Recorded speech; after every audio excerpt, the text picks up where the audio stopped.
Hello my dear student, आज आपण carbohydrate metabolism ह्या टॉपिकमधला पेंटोज फॉस्फेट पाथवे हा बीट बघणार आहोत. प्रिव्हियस लेक्चरमध्ये आपण क्रेब्स सायकल ही स्टडी केलेली आहे. क्रेब्स सायकलमध्ये ज्या सायकलमध्ये रिॲक्शन्स होतात ते आपण स्टेप बाय स्टेप बघितलेलं होतं. ते इव्हन त्याचे इनर्जेटिक्स पाहिलेलं होतं. आता आपण आजच्या लेक्चरमध्ये पेंटोज फॉस्फेट पाथवे हा बघणार आहे. हा तुम्हाला जास्त इन डिटेल नाही आहे, पण ह्याच्या रिॲक्शन्स इव्हन तुम्हाला रिव्हिजन टाईप हा बीट आहे, त्यामुळं जास्त डीप तुम्हाला हा स्टडी नाही. फक्त ही रिॲक्शन कशी होते आणि ह्या रिॲक्शनचं मेन मेकॅनिझम काय आहे एवढंच तुम्हाला स्टडीसाठी आहे. ठीक आहे. First of all, introduction of pentose phosphate pathway. Alternative route for the metabolism of glucose. ग्लुकोजचं ब्रेकडाऊन किंवा फॉर्मेशन करण्यासाठी जी अल्टरनेटिव्ह पाथवे म्हणजे गरज नाहीच आहे, पण लागलं तर म्हणून ही रिॲक्शन होते. Also known as a hexose monophosphate shunt. Actually triple P is also called as a HMP, hexose monophosphate shunt. Hexose means 6 carbon, monophosphate, mono means single एक फॉस्फेट असलेला, आणि शंट. तर अशा प्रकारे त्याचं हेक्झोज मोनोफॉस्फेट शंट असं हे दुसरं नाव आहे. More complex pathway than glycolysis. Glycolysis ही रिॲक्शन एकदम सिंपल आहे. आपण प्रिव्हियस लेक्चरमध्ये पाहिले की glucose converted to glycolysis, it's known as a glycolysis. Glucose converted to pyruvic acid. पण इथं मात्र तुम्हाला प्रत्येक रिॲक्शन जेव्हा पुढं बघाल तर एक कंपोनंट जो तयार होतो तो दुसऱ्या रिॲक्शनसाठी सुद्धा मदत करतो. तर अशा पद्धतीचं complex pathway pentose phosphate pathway आहे. Formation of NADPH for synthesis of a fatty acid steroids. Actually या रिॲक्शनमध्ये ह्या पूर्ण जी सायकल आहे किंवा ही जी रिॲक्शनचा पाथवे आहे, त्या पाथवेमध्ये जिथं जिथं NADPH फॉर्म होतो तर हा पुढं जाऊन फॅटी ॲसिड आणि स्टिरॉइड तयार करण्यासाठी सुद्धा यूज केले जातात. त्यानंतर maintaining reduced glutathione for antioxidant activity. आपल्या बॉडीमध्ये अँटीऑक्सिडंट ॲक्टिव्हिटी होत असते, म्हणजे एजिंग होऊ नये किंवा एखाद्या सेल्स जर डाय झाल्या तर नवीन प्रकारच्या सेल्स तयार करण्यासाठी अशा प्रकारचे रिॲक्शन्स आपल्या बॉडीत होत असतात. तर ते ग्लुटॅथिऑन नावाचा कंपोनंट आहे, तो आपल्या बॉडीमध्ये लागतो, त्याची गरज आहे. तर तो आपल्या बॉडीमध्ये मेंटेन ठेवण्याचं काम पेंटोज फॉस्फेट पाथवे करतो. Synthesis of ribose for nucleotide and nucleic acid formation. DNAचं लॉंग फॉर्म इव्हन RNAचं लॉंग फॉर्म डीऑक्सी किंवा रायबोज न्यूक्लिक ॲसिड असा आहे. तर हे रायबोज म्हणजे पेंटोज शुगर आहे, आणि हा पेंटोज शुगर ॲक्च्युली जे आपण रायबोज म्हणतो तर त्याचं फॉर्मेशन करण्यासाठी ट्रिपल पीची गरज आहे. त्यानंतर बघा, like glycolysis it occurs in a cytosol. Cytosol म्हणजे एक सेल जर तुम्ही कन्सिडर केला तर त्या सेलमध्ये न्यूक्लियस आणि सायटोप्लाझम हा पार्ट असतो. तर पूर्ण सायटोप्लाझमच्या रिजनमध्ये ट्रिपल पीची रिॲक्शन होते. Oxidation is achieved by dehydrogenation using NADP plus not NAD. Actually या रिॲक्शनमध्ये जी ऑक्सिडेशनची प्रोसेस होते, या ऑक्सिडेशनमध्ये NADP तयार होतो, NAD तयार होत नाही. म्हणजे ह्याच्यामध्ये phosphate is essential for this reaction, आणि म्हणूनच त्या रिॲक्शनच्या मेन नावमध्ये सुद्धा पेंटोज फॉस्फेट म्हणजे फॉस्फेट हे नाव आहे. त्यामुळे NAD नसतो, NADP इथं असतो. It carries up to 2 steps. ह्याच्यामध्ये 2 स्टेप्स प्रेझेंट असतात. पहिली बघा, इररिव्हर्सिबल ऑक्सिडेशन फेज, आणि दुसरी आहे रिव्हर्सिबल नॉन ऑक्सिडेटिव्ह फेज. या 2 रिॲक्शन महत्त्वाच्या आहेत. या 2 रिॲक्शनमध्येच पूर्ण हा ट्रिपल पीची रिॲक्शन कंप्लीट होते. फर्स्ट आहे इररिव्हर्सिबल ऑक्सिडेशन फेज. ह्याच्यामध्ये बघा 3 molecules of glucose 6 phosphate give rise to 3 molecules of CO2 and 3,5 carbon sugars. Actually याच्यामध्ये काय होतं की 3 मॉलिक्यूल असलेले जे ग्लुकोज 6 फॉस्फेट आहे त्याचं कन्व्हर्जन 3 CO2 रिलीज करण्यासाठी ही रिॲक्शन होते. ठीक आहे. तर स्टार्टिंग आहे ॲक्च्युली हिची ग्लुकोज 6 फॉस्फेट पासून होते. आणि नेक्स्ट आहे रिव्हर्सिबल नॉन ऑक्सिडेटिव्ह. ह्याच्यामध्ये काय होते बघा, rearrange to regenerate 2 molecules of glucose 6 phosphate and 1 molecule of a glyceraldehyde 3 phosphate. Glyceraldehyde 3 फॉस्फेटचं एक मॉलिक्यूल आणि ग्लुकोज 6 फॉस्फेटचे 2 मॉलिक्युल्स तयार होतात, आणि अशा पद्धतीने रिव्हर्सिबल आणि इररिव्हर्सिबल या रिॲक्शन ट्रिपल पी मध्ये होतात. Actually this total reaction is there of triple P. यामध्ये तुम्हाला स्टार्टिंग समजेल की ग्लुकोज 6 फॉस्फेट आहे, त्यानंतर 6 फॉस्फोग्लुकोनो 1,5 लॅक्टोन आहे, त्यानंतर 6 फॉस्फोग्लुकोनेट आहे, त्यानंतर रायबुलोज 5 फॉस्फेट आहे. त्यानंतर याच्यामध्ये 2 रिॲक्शन्स होतात. त्याच्यामध्ये पहिला आहे जो कंपोनंट तयार होतो, ॲक्च्युली तर ब्रेकडाऊन होते. पहिला जो कंपोनंट तयार होतो तो म्हणजे झायलुलोज 5 फॉस्फेट, दुसरा आहे ribose 5 phosphate. It is important for formation of a nucleic acids. ठीक आहे, DNA RNA तयार करण्यासाठी हा कंपोनंट लागतो. पुढे जाऊन परत यांचं युनियन होतं. कुठला कंपोनंट बघा, एक तर सुडोहेप्टुलोज 7 फॉस्फेट तयार होतो, E1 ग्लिसरॉल्डिहाइड 3 फॉस्फेट. हे दोन्हीचं कॉम्बिनेशन आहे, हे दोन्ही तयार होतात. त्यानंतर परत 2 कंपोनंट तयार होतात, इरिथ्रोज 4 फॉस्फेट आणि फ्रुक्टोज 6 फॉस्फेट. हे 2 कंपोनंट परत त्यांचं आहे. हे 2 प्रकारचे कंपोनंट इथं तयार होतात. एन्झाईम्स आपण पुढे डिस्कस करूया. त्यानंतर फ्रुक्टोज 6 फॉस्फेट लास्टला इरिथ्रोज पासून कन्व्हर्जन होऊन तयार होतो. ह्याच्यानंतर परत ही रिॲक्शन झायलुलोज 5 फॉस्फेट तयार करण्यासाठी घेते. इथं जर तुम्ही बघितलं ग्लिसरॉल्डिहाइड 3 फॉस्फेट, तर त्याचं कन्व्हर्जन डायहायड्रॉक्सी ॲसिटोन फॉस्फेटमध्ये होतं आणि त्यानंतर पुढं परत त्याचं कन्व्हर्जन फ्रुक्टोज 6 फॉस्फेटमध्ये होतं. ठीक आहे, म्हणजे ग्लिसरॉल्डिहाइड 3 फॉस्फेट आणि डायहायड्रॉक्सी ॲसिटोन फॉस्फेट ह्या दोनचं कन्व्हर्जन फ्रुक्टोज 6 फॉस्फेटमध्ये होतं.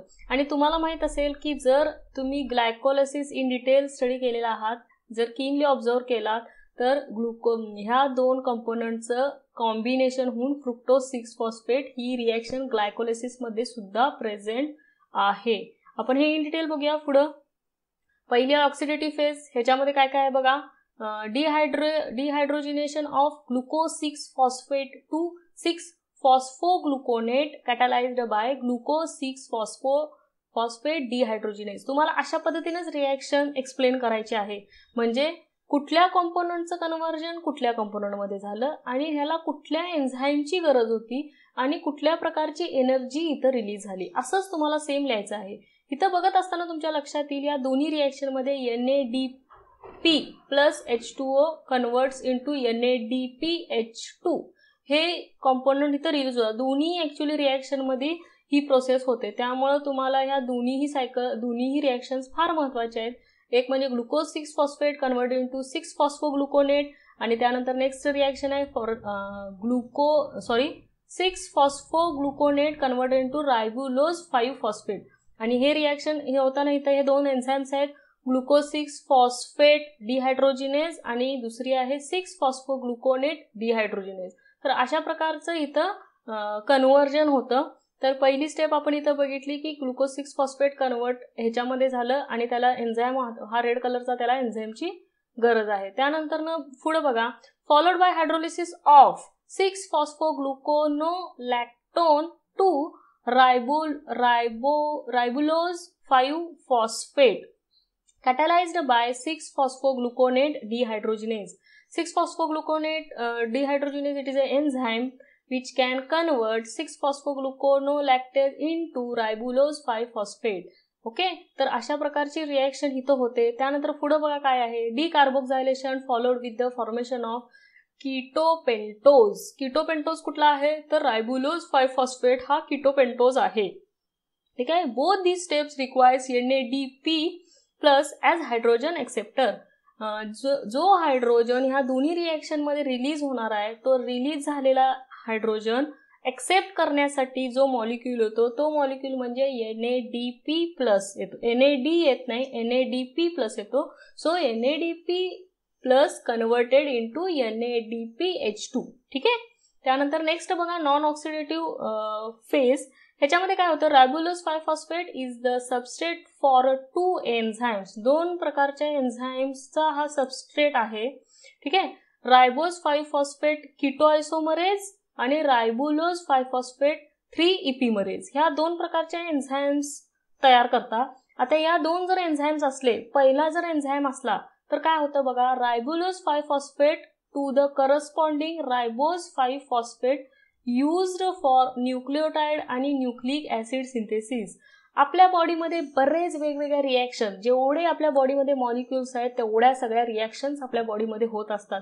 इवन त्या रिॲक्शनसाठी लागणारे एन्झाईम्स सुद्धा वेगवेगळे आहेत आणि ह्या एन्झाईम्स बरेच 90% तरी ॲटलिस्ट एन्झाईम तुमच्या बॉडीमध्ये तयार होतात. बाकीचे जे 10% आहे हे त्याचे कोफॅक्टर्स असतात. तर हे एन्झाईम्स तयार करताना ॲक्च्युली हे एन्झाईम्स जेव्हा त्याची गरज आहे कधी कधी तेव्हा ते ॲक्टिव्ह होतात, पण तुमच्या बॉडीमध्ये बऱ्याच रिॲक्शन्स जे आहेत ते एकमेकाला इंटररिलेट असतात. म्हणजे समजा आता तुम्ही glucose converted into pyruvic acid ही रिॲक्शन ग्लायकोलिसिसशी रिलेटेड जेव्हा पाहिली तर त्याच्यामध्ये एखादा असा कंपोनंट असतो, समजा ग्लुकोज 6 फॉस्फेट हा जो कंपोनंट ग्लुकोजपासून कन्व्हर्जन ग्लुकोज 6 फॉस्फेट झाला, तर ग्लुकोज 6 फॉस्फेट काय करतो की तो दुसऱ्या रिॲक्शनमध्ये सिंथेसिस करण्यासाठी किंवा दुसरं केमिकल सिंथेसिस करण्यासाठी तिथं सुद्धा त्याचा रोल असतो. म्हणजेच काय, एखादं केमिकल एखादा कंपोनंट जो तयार होतो तो मे बी 2 रिॲक्शनमध्ये प्रेझेंट असू शकतो. आता इथंच बघा, जो तुम्ही ट्रिपल पी मध्ये रायबोज 5 फॉस्फेट बघताय तर हा न्यूक्लिओटाइड किंवा न्यूक्लिक ऍसिड सिंथेसिस मध्ये सुद्धा जातो. न्यूक्लिक ऍसिड सिंथेसिस म्हणजे काय, NAD, FAD, ATP, GTP, TTP आणि CTP. म्हणजे हे काय आहेत, DNA तयार करण्यासाठी जे कंपोनंट लागतात ते आहेत ATP, GTP, CTP आणि TTP. तर हे तयार करण्यासाठी रायबोज 5 फॉस्फेट हा इथून रिलीज केला जातो. त्यानंतर नेक्स्ट आहे ribose 5 phosphate 3 epimerase alters the configuration about carbon giving xylulose 5 phosphate. ह्याचं कन्व्हर्जन आहे रायबुलोज कन्वर्टेड इंटू झायल्युलोज आणि ह्याचं आयसोमर असल्यासारखं स्ट्रक्चर आहे, काही फरक नाही आहे, फक्त स्ट्रक्चर ही अरेंजमेंट त्यांची वेगवेगळी आहे. So ribulose 5 phosphate converted into xylulose 5 phosphate. तर ह्याच्यामध्ये फक्त रिॲक्शन, इथं जास्तीत जास्त एनर्जी रिलीज होत नाही ॲक्च्युली, इथं फक्त काय कन्व्हर्जन होते. त्यानंतर नेक्स्ट नॉन ऑक्सिडेटिव्ह फेज बघूया. Xylulose 5 phosphate and ribose 5 phosphate reacts to give glyceraldehyde 3 phosphate and pseudoheptulose 7 phosphate by the enzyme transketolase. ट्रान्सकिटोलेज नावाचा जो एन्झाईम आहे तो ॲक्च्युली या दोन्हीवरती काय करतो, हे आयसोमर आहे, कधी झायल्युलोज तयार होतो कधी रायबोज तयार होतो, ह्या दोन्हींचं कन्व्हर्जन होऊन ग्लिसराल्डिहाइड 3 फॉस्फेट आणि सुडोहेप्टुलोज 3 फॉस्फेट ह्या 2 प्रकारचे कंपोनंट इथं तयार होतात. ठीक आहे. त्यानंतर पुढे बघा, glyceraldehyde 3 phosphate and sedoheptulose 7 phosphate is acted by transaldolase to give fructose 6 phosphate and erythrose 4 phosphate. Actually ही जी रिॲक्शन आहे नेक्स्ट ग्लिसराल्डिहाइड 3 फॉस्फेट आणि ह्या दोन्हीचं कॉम्बिनेशन होऊन मग परत फ्रुक्टोज 6 फॉस्फेट आणि इरिथ्रोज 4 फॉस्फेट असे याच्यामध्ये 2 कंपोनंट तयार होतात. ह्यांच्यामध्ये कार्बन संख्या थोडीशी व्हेरिएबल आहे, लक्षात घ्या. जेव्हा झायल्युलोज आणि रायबोज आयसोमर आहेत कारण की यांच्यामध्ये कार्बन संख्या सेम आहे, पण पुढे जर बघितला तर ग्लिसराल्डिहाइड 3 फॉस्फेटमध्ये 3, सुडोहेप्टुलोजमध्ये 7, पुढे जर परत तुम्ही इथं बघितला तर फ्रुक्टोज 6 फॉस्फेटमध्ये 6, इरिथ्रोजमध्ये 4. तर अशा प्रकारे याच्यामध्ये कार्बनच्या स्ट्रक्चरमध्ये चेंजेस होतात आणि त्यानुसारच त्यांना तशी नावं दिल्यात. ॲक्च्युली कार्बनची संख्या जेव्हा कमी जास्त होते त्याच्यावरूनच त्या कंपोनंटचं नाव सुद्धा बदलतं. त्यानंतर पुढे बघा, erythrose 4 phosphate and xylulose 5 phosphate reacts in presence of enzyme transketolase to give fructose 6 phosphate and glyceraldehyde 3 phosphate. या दोन्हीमध्ये रिॲक्शन होऊन ह्याच्यामध्ये एन्झाईम जो लागतो तो ट्रान्सकिटोलेज लागतो आणि ह्याचं कन्व्हर्जन जे होतं ते फ्रुक्टोज 6 फॉस्फेट आणि ग्लिसराल्डिहाइड 3 फॉस्फेट या 2 प्रकारचे कंपोनंट, ह्या दोन्हींची रिॲक्शन कंबाईन ह्याच्यामध्ये ट्रान्सकिटोलेज एन्झाईम रिॲक्ट होत असतो. त्यामध्ये काय काय लागतं बघा, Mg2+ अँड थायमिन डायफॉस्फेट, ह्यालाच आपण दुसरं नाव म्हणतो विटामिन B1 ॲक्ट कोएन्झाईम. ॲक्च्युली तुम्ही तुमच्या बॉडीमध्ये विटामिन्स, प्रोटीन्स, मिनरल्स ह्या गोष्टी खात असता, तर ॲक्च्युली जे विटामिन्स आहेत तर ते तुमच्या बॉडीमध्ये जी गरज त्याची आहे ती जास्त नसते, पण नसले तर तुमच्या बॉडीमध्ये रिॲक्शन्स होत नाहीत. म्हणजे बऱ्याच रिॲक्शनमध्ये तुमचे जे वेगळे विटामिन्स आहेत ADEK, तर ह्यातल्या त्या विटामिनचा एक मॉलिक्यूल जर नसला तर ती रिॲक्शन तिथं होत नाही किंवा कम्प्लिशन होत नाही. तसंच याचं इथं एक्झाम्पल आहे, जर ही रिॲक्शन वरची कंप्लीट करायची असेल तर त्याला विटामिन B1 ची गरज आहे. ॲक्च्युली आपण B कॉम्प्लेक्स म्हणतो, तर B कॉम्प्लेक्स मधला हा B1 आहे, तर इथं को एन्झाईम म्हणून ऍक्ट होतो. म्हणजे एन्झाईम सारखाच, पण प्युअर एन्झाईम जो आहे तो ट्रान्सकिटोलेजच आहे, पण इथं तो ॲज अ को एन्झाईम म्हणून काम करतो. नेक्स्ट बघा, subsequently fructose 6 phosphate is isomerized to glucose 6 phosphate by enzyme phosphohexose आयसोमरेज.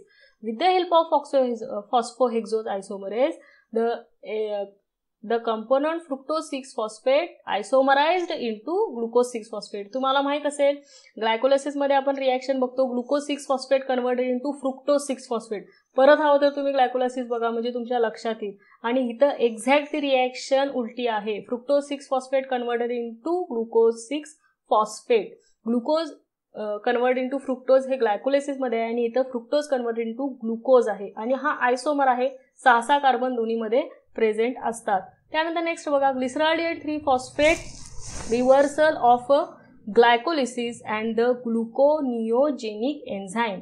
कुठला एन्झाईम आहे तर फ्रुक्टोज 1,6 बीस फॉस्फेटेज और it proceeds to glycolysis. Actually मगापासून जे मी ग्लायकोलिसिस म्हणालोय, ग्लायकोलिसिसमधले जे बरेच कंपोनंट आहेत ते ट्रिपल-P शी रिलेटेड आहेत, पेंटोज फॉस्फेट पाथवेशी रिलेटेड आहेत. त्यातले जे कंपोनंट ग्लायकोलिसिसमध्ये प्रेझेंट असतात, जर त्यांची गरज आहे म्हणजे ग्लायकोलिसिसची रिॲक्शनला जर गरज असेल तर ह्यातले जे कंपोनंट तयार होतात ते सगळे त्या ग्लायकोलिसिस प्रोसेसमध्ये भाग घेतात. इथं ग्लिसरॉल्डिहाइड 3 फॉस्फेट हा सुद्धा ग्लायकोलिसिसशी रिलेटेड आहे. इवन जर नसेल तर आणखीन एक रिॲक्शन आहे ग्लुकोनिओजेनिक प्रोसेस म्हणतो आपण, ज्याच्यामध्ये परत ग्लुकोज नवीन तयार केला जातो. तर त्याच्यासाठी जो एन्झाईम लागतो फ्रुक्टोज 1,6 बीस फॉस्फेट, ह्याच्यामध्ये ॲक्च्युली 2 फॉस्फेट ग्रुप त्या फ्रुक्टोज स्ट्रक्चरला अटॅच असतात. तर हे स्ट्रक्चर तयार करण्यासाठी सुद्धा ग्लिसरॉल्डिहाइड 3 फॉस्फेटची मदत होते. ठीक आहे. आणि फर्दर परत मे बी जर गरज लागली तर ग्लायकोलिसिस प्रोसेसमध्ये ग्लिसरॉल्डिहाइड 3 फॉस्फेट भाग घेतो. इथं मी 2 भागामध्ये ती रिॲक्शन थोडीशी कट करून 2 स्लाइडमध्ये केलेली आहे. इथं म्हणजे रिॲक्शन वाईज तुमच्या लक्षात येईल. पहिली जी अनबोलिक जे रिॲक्शन्स आहेत त्या इथं आहेत, जिथं NADP converted into NADPH2. Okay. तर so it is here is a glucose 6 phosphate. It is a chemical structure आहे. It converted into 6 phosphogluconolactone with the help of NADP to NADPH2 with the help of enzyme glucose 6 phosphate dehydrogenase. It is an anabolic reaction. Again 6 phosphogluconolactone converted into 6 phosphogluconate with the help of enzyme 6 phosphogluconolactonase. ह्याच्यामध्ये reduction of H2 converted into H+, एक H+ remove होतो. त्यानंतर next खाली बघा, 6 phosphogluconate converted into ribulose 5 phosphate with the help of enzyme 6 phosphogluconolactonase dehydrogenase. हिची एन्झाईमची नावं बरीच मोठी आहेत पण तुम्हाला तशी लक्षात ठेवायची आहेत. NADP converted into NADPH2 plus CO2 ह्या 2 कंपोनंट इथं रिलीज होतात. नेक्स्ट पुढच्या रिॲक्शन्स बघा, अगेन रायबुलोज 5 फॉस्फेट आहे तसा घेतलाय. It convert into 2 component. First one is a ribose 5 phosphate, another one is a xylulose 5 phosphate. याला एन्झाईम जो आहे रायबोज 5 फॉस्फेटला तो रायबोज 5 फॉस्फेट आयसोमरेज आहे आणि झायल्युलोज तयार करण्यासाठी रायब्युलोज 5 फॉस्फेट इपिमरेज आहे. मग अशी हेच तुम्हाला सांगितलं, जर हे एन्झाईम असेल तर हे तयार होणार, हे एन्झाईम असेल तर हे तयार होणार. नेक्स्ट पुढं हे इथं स्टॉप झाले. त्यानंतर नेक्स्ट आहे झायल्युलोज कन्वर्टेड इंटू सुडोहेप्टुलोज आणि ग्लिसरॉल्डिहाइड 3 फॉस्फेट. इथं तुम्हाला दिसतात बघा रिॲक्शन. ठीक आहे. त्यानंतर नेक्स्ट पुढं बघा इथं इरिथ्रोफोर फॉस्फेट. आता तुम्हाला ह्याच्यामध्ये परत काय आहे, इथं जो बाण दिसतो या बाणावरून तुमच्या लक्षात यायला पाहिजे की हे काय करतात, कन्व्हर्जन करतात. म्हणजे नेहमीच हे कंपाऊंड, आता झायल्युलोज 5 फॉस्फेट नेहमीच राहणार नाही. इथं कुठेही NADP किंवा ATP असं रिलीज झालेलं नाहीये. त्यामुळं ह्या ज्या रिॲक्शन्स आहेत रायबुलोज 5 फॉस्फेट नंतरच्या ज्या कन्व्हर्जन सतत होत राहिलेल्या आहेत, तर हे कंपोनंट कधी कन्वर्ट होत असतात, एक तर पहिली गोष्ट जेव्हा त्याचा एन्झाईम प्रेझेंट असेल किंवा जर त्या कंपोनंटची गरज असेल. म्हणजे सिंथेसिस समजा आता आपल्याला ह्याचं ग्लायकोलिसिसमध्ये जर ह्या रिॲक्शन्स घालायचे असतील, या कंपोनंटची गरज असेल तर हे महत्त्वाचे जे कंपोनंट ग्लायकोलिसिससाठी लागतात ते कन्वर्ट होऊन तिथं केले जातात. म्हणून इथं कुठेही प्रकारची एनर्जी रिलीज होत नाही. आणि हे जे बांड्स आहेत हे काय इंडिकेट करतात, तर आयसोमरेज इंडिकेशन करतात. आता बघा NADPH आपल्याला काय गरजेचं आहे, कशासाठी लागतो, कारण की NADPH रिलीज व्हावे म्हणूनच ही P ची रिॲक्शन आपल्या बॉडीमध्ये होत असते. Biosynthesis of fatty acid. आपल्या बॉडीमध्ये फॅट तयार करण्यासाठी आपल्या बॉडीला फॅटची सुद्धा गरज असते. तर फॅट तयार होण्यासाठी NADPH ची गरज आहे. Certain amino acids involve the enzyme glutamate dehydrogenase. जर ग्लुटामेट डिहायड्रोजिनेज जर गरज असेल तर त्याला तयार करण्यासाठी NADPH लागतो, बरोबर. त्यानंतर नेक्स्ट अँटीऑक्सिडंट रिॲक्शन. मगाशी हे झालं. ग्लुटॅथिऑन नावाचा कंपोनंट आहे तुमच्या बॉडीमध्ये, तिची रिॲक्शन H2O2 बरोबर होते आणि ह्याला अँटीऑक्सिडंट म्हणतात कारण की तुमचे एजिंग तुमच्या बॉडीतलं कमी करतो तो. त्यानंतर डिटॉक्सिफिकेशन ऑफ ड्रग्स. सायटोक्रोम P450 म्हणजे 450. सायटोक्रोम P450 हा जो आहे तो तुमच्या बॉडीमध्ये डिटॉक्सिफाय करतो. म्हणजे एखादं कंपोनंट जर तुमच्या बॉडीत गेलं असेल आणि ते अननेसेसरी असेल तर त्याला बॉडीतनं बाहेर काढण्यासाठी सुद्धा तुम्हाला NADPH लागतो. त्यानंतर फॅगोसायटोसिस. फॅगोसायटोसिस म्हणजे एखादा मटेरियल तुमच्या बॉडीमध्ये जर सॉलिड पार्ट जर बॉडीच्या बाहेर टाकायचा असेल तर फॅगोसायटोसिस प्रोसेस तुमच्या बॉडीत होत असते आणि ही होण्यासाठी सुद्धा NADPH ची गरज असते. त्यानंतर integrity of RBC membrane. RBC red blood cell जी आहे त्याचं मेम्ब्रेन जे आहे त्या मेम्ब्रेनपासून काय आत घ्यायचं आणि काय बाहेर सोडायचं ह्या रिॲक्शन करण्यासाठी सुद्धा NADPH ची गरज आहे. ओके. अनदर पेंटोज शुगरची काय गरज आहे. आता पेंटोज शुगरमध्ये आपण ग्लुकोज बघितला, रायबुलोज बघितला, रायबोज बघितला. तर अशा प्रकारचे कंपोनंट इथं रिलीज झाले. तर पेंटोज शुगर कशासाठी लागतात. तर ribose five phosphate useful for the synthesis of nucleic acid like RNA and DNA and nucleotide. मगाशीच झाला हा विषय. Skeletal muscles capable of synthesize the pentoses. Pentoses तयार करण्यासाठी सुद्धा स्केलेटल मसलची इम्पॉर्टन्स लागते. म्हणजे स्केलेटल मसलमध्ये सुद्धा पेंटोजची गरज आहे. तर मुलांनो इथं आपला जस्ट PPP म्हणजे पेंटोज फॉस्फेट पाथवे हा कंप्लीट झालेला आहे. हे त्याचे रेफरन्सेस आहेत जिथून मी ही स्लाईड तयार केली आहे. तुम्हाला काही क्युरी असेल तर तुम्ही मला विचारू शकता. तुम्ही क्वेश्चन यूट्यूबच्या कॉमेंटच्या स्ट्रक्चरमध्ये सुद्धा टाकू शकता. इवन तुम्ही व्हॉट्सअपला पर्सनली सुद्धा विचारू शकता. तर PPP रिॲक्शन थोडीशी किचकट वाटते पण स्लाईडनुसार व्हिडिओ जरा हवं तर 2-3 वेळा ऐका, बघा समजते काय. रिॲक्शन वाईज आहेत आणि ह्यातले जे मधले कंपोनंट तयार होतात ते परत दुसऱ्या रिॲक्शनमध्ये यूज केले जातात. एवढंच तुम्ही लक्षात ठेवायचं आहे. बाकी काही हे केलं फक्त रिव्हिजन पर्पज तुम्हाला हे टाकलेलं आहे. परीक्षेला आला तर हा तुम्हाला शॉर्ट नोटसाठी येऊ शकता. ओके.